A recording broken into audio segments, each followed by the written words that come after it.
I'm Dr. Vibha Sharma, Associate Professor and Head, Department of Public Administration, MCM DAV College, Chandigarh. Today, we will study about state administration, that is module number 4. Objectives of this module are to learn about the governor at the state level, the powers, position and role of the governor, appointment of the Chief Minister, the powers, position and role of the Chief Minister of the state, as well as the Chief Secretary at the state level. The Constitution of India provides for a federal government in which we have separate powers for the central and the state governments. The state government is headed by a governor as a constitutional or a nominal ruler, as well as the Chief Minister, who is the real head of the state. The Chief Minister is helped by his Council of Ministers in running the administration of the state. Besides, he is also helped by the Chief Secretary, who is the head of the administrative wing at the state level. Now let us study the governor at a state level. The governor is appointed by the President of India. He holds his office at the pleasure of the President of India. Qualifications: for the post of the governor, a person is required to be the citizen of India. He should not be less than 35 years of age and he should not be holding any office of profit under the central, state or local government. The term of the governor normally is 5 years. The governor can be given a second or a third term. There is no limit on the number of terms a governor can be reappointed. But he holds his office at the pleasure of the President. That means that even before the expiry of his term of 5 years, he may be shifted from a state or may be removed from the position of the governor. Now let us discuss the powers and functions of a governor at the state level. The governor is responsible for carrying out all the executive functions at the state level with the advice of the Council of Ministers headed by the Chief Minister at the state level. The governor appoints the Chief Minister and the Council of Ministers on the advice of the Chief Minister at the state. He is also responsible for appointing the Chairman of the State Public Service Commission, the Chief Election Commission at the state level, and other such high dignitaries at the state level.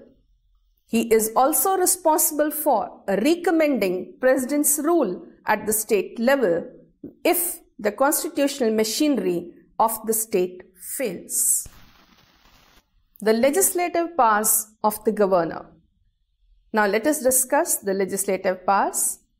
The governor can summon, prorogue the state legislature. He is the one who can dissolve the state legislative assembly if the situation so demands. He has a right to address both the houses of the state legislature after each election and as well as in the first session of the state legislature, that is the budget session. The governor gives his assent to various bills after they are passed by the state legislative assembly. These bills include ordinary bills as well as the finance bills. In the case of ordinary bill, he can refuse to sign and send the bill back to the state legislature, but if the state legislature passes the bill again with or without any amendment, he has to sign the bill. The governor can also reserve a bill for the consideration of the President of India. In case the state legislature is not in session and there is a need to form a law, the governor can promulgate ordinances for that particular period. Of course, the ordinances will have to be ratified by the State Assembly later on. The reports of the State Finance Commission, State Election Commission, and other state level bodies are caused to be laid in front of the state legislature by the governor of the state. Let us now proceed to the financial powers of a governor.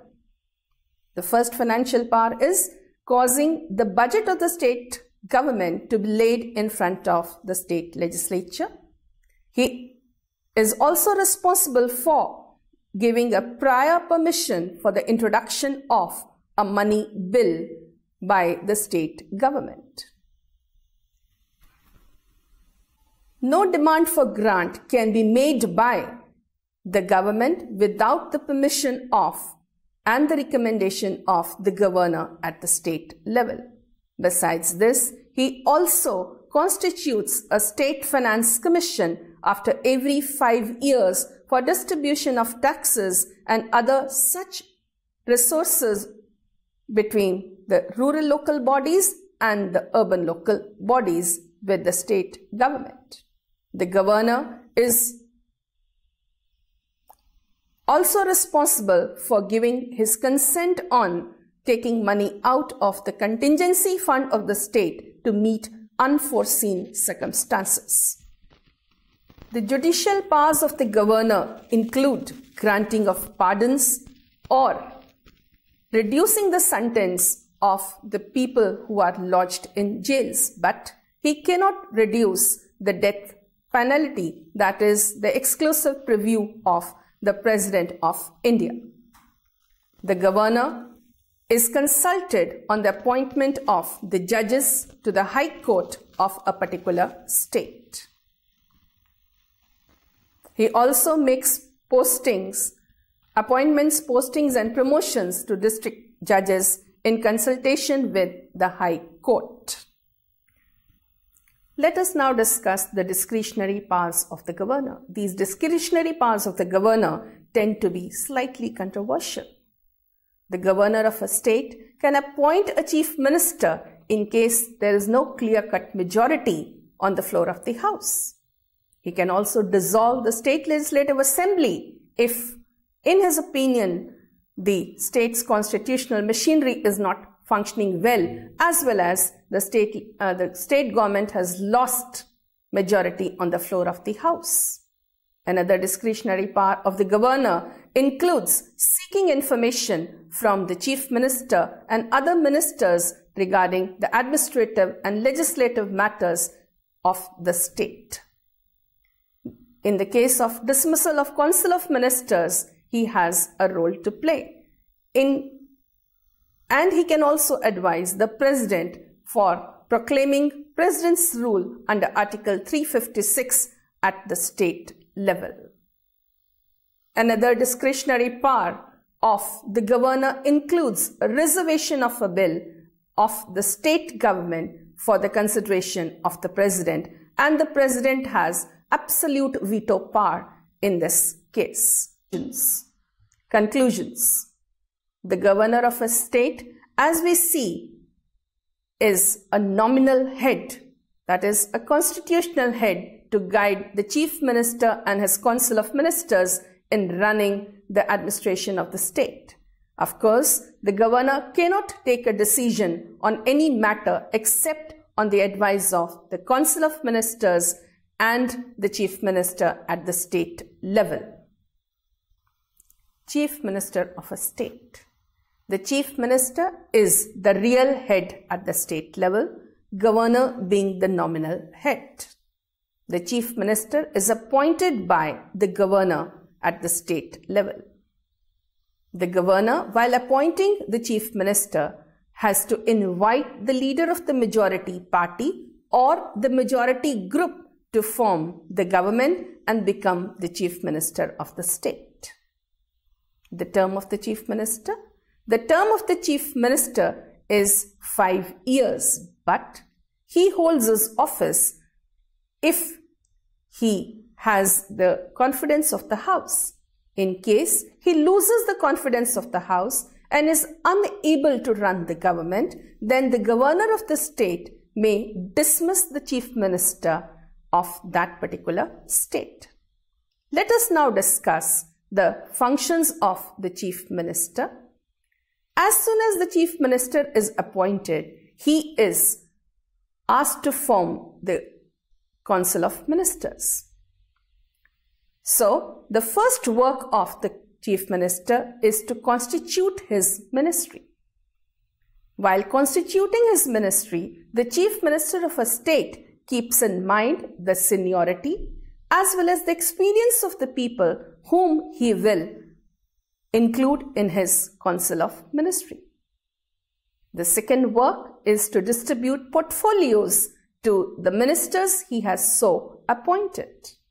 Again, while distributing the portfolios, he keeps in mind the interests of the people whom he is including as his cabinet ministers, ministers of state, or deputy ministers, as well as their seniority. In case the chief minister feels that the person who has been appointed as the minister is unable to perform his work, then the chief minister can change his portfolio. And not only that, he can reshuffle the whole ministry in case of a requirement. Yes, while keeping in mind the various requirements of the state government, he may do so. In case a minister is not working well, he can also ask the governor of the state to dismiss a particular minister. The chief minister of the state is also the leader of the cabinet and the council of ministers. As a leader, he is responsible for running the entire state level government. The chief minister is the link between the governor and the council of ministry. It is his duty to keep the governor informed of all the decisions that are undertaken by his government. The chief minister of a state is also the leader of the state legislative assembly, and as a leader, he is responsible for preparing the agenda of the meetings of the assembly. The chief minister is also the link between the people of a state as well as his government. It is his duty to inform the people about the decisions undertaken by his government. The chief minister of the state also has an important role to play in the financial matters at the state level, as he, being the head of the cabinet, is responsible for major financial decisions of his government. Another part of the chief minister is to advise the governor on the dissolution of state legislative assembly. Of course, in this case, the governor, exercising his discretionary powers, may not accept the advice of the chief minister of a particular state. The chief minister is also considered as the leader at the state level. It is he to whom people look towards in case there is any requirement at the state level. Conclusions. The chief minister of the state is the real head at the state level. All the powers which are exercised by the state government in the name of the governor of the state are actually exercised by the chief minister and the council of ministry at the state level. Council of Ministers. As stated earlier, the state administration includes the governor of the state, the chief minister, as well as the council of ministers headed by the chief minister. The council of ministers includes cabinet ministers, ministers of state, as well as deputy ministers. The senior-most ministers are the ones who form the cabinet ministers.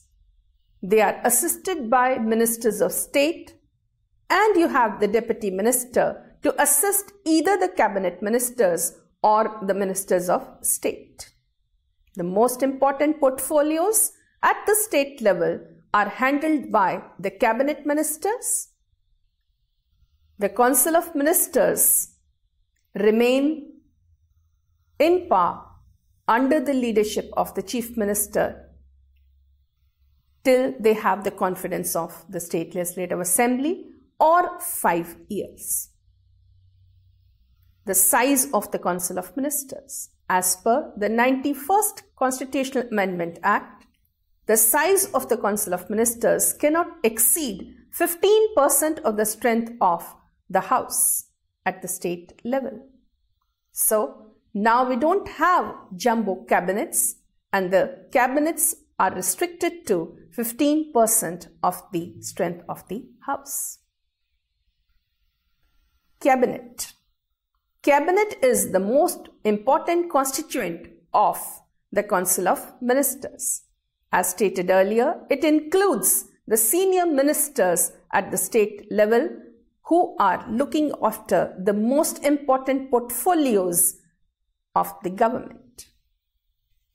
The cabinet ministers, as stated earlier, hold office for a period of 5 years or till the Council of Ministers have confidence of the House.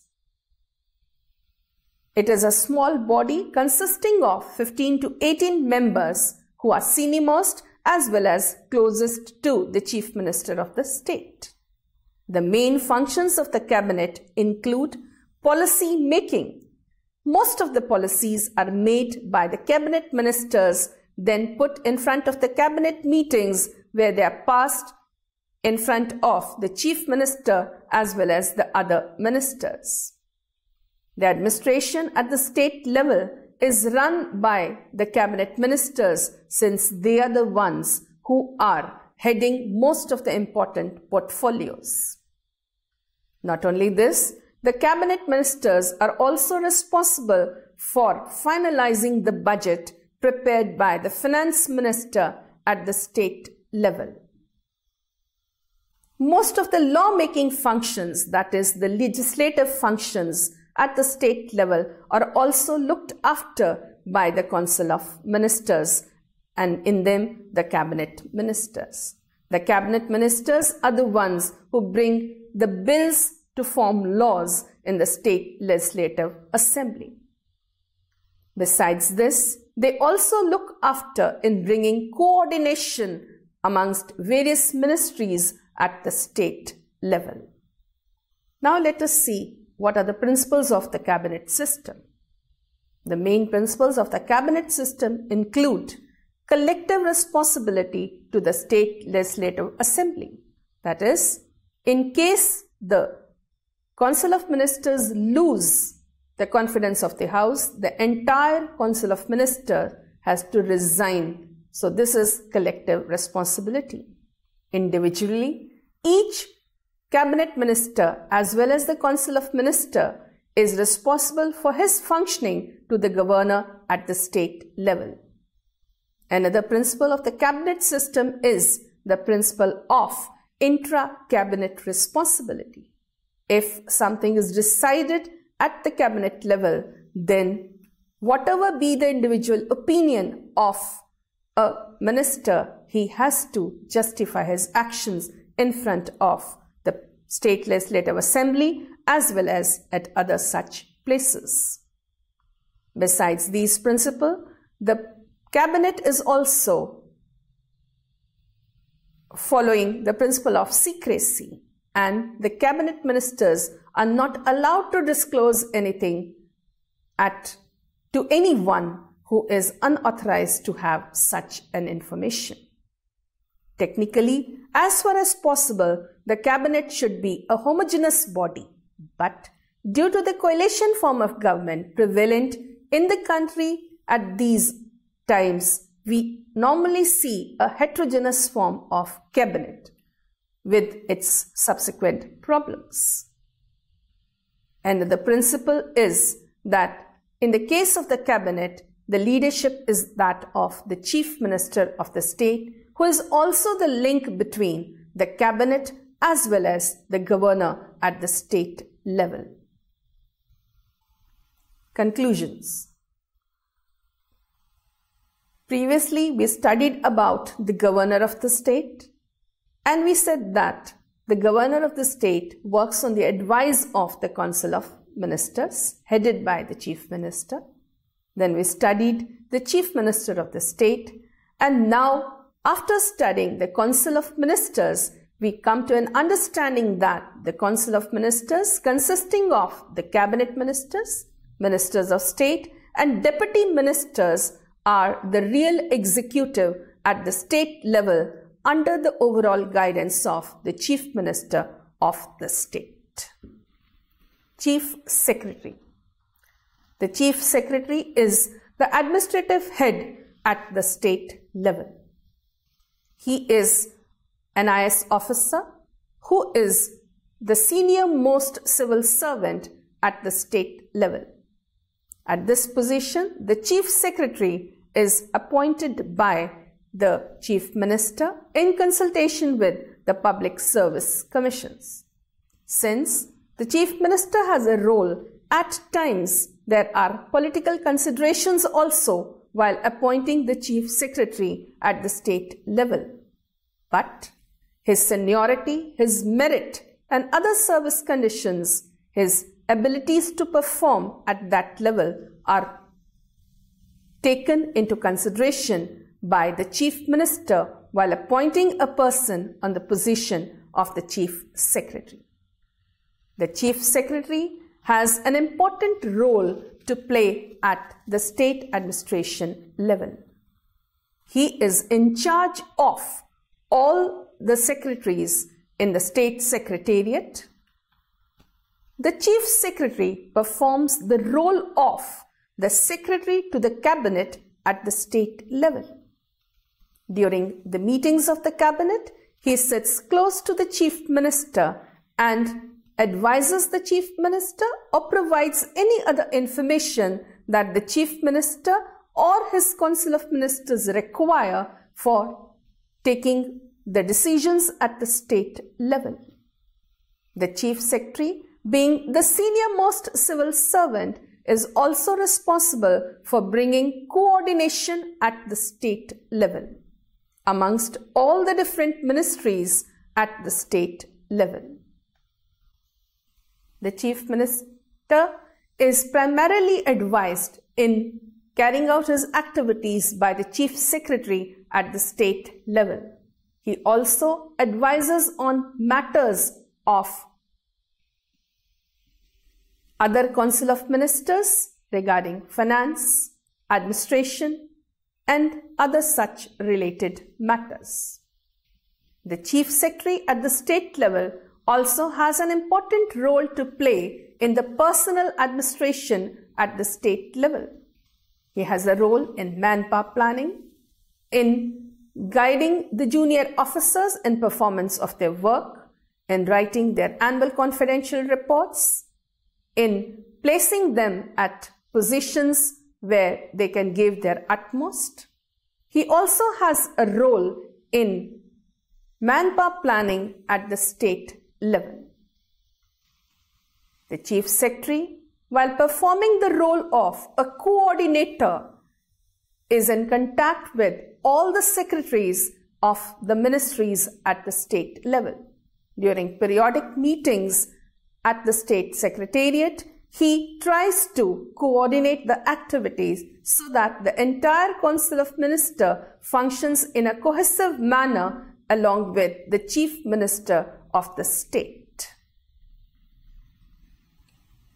Being the head of the state secretariat, he is also responsible for allotting rooms and other such matters to the different secretaries as well as the ministers at the state level.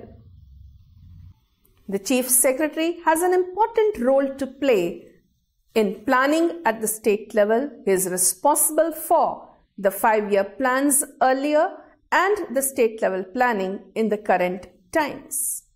He is the one who requires and gets the data, and on the basis of the data, he advises the Chief Minister regarding the planning, developmental planning, as well as social welfare planning at the state level. He has an important role to play in the crisis management at the state level. In case there is a natural calamity or any man-made calamity, he is the one who energizes the entire state level administration in coming up and dealing with the calamity. Conclusions. Chief Secretary of the state is basically the person around whom the entire state administration runs. It is this bureaucratic position which enables the chief minister by giving him information and advice to run the state government in a smooth way. The chief secretary, being an officer from the IAS, is trained to handle the various tasks which are given to him at the state level.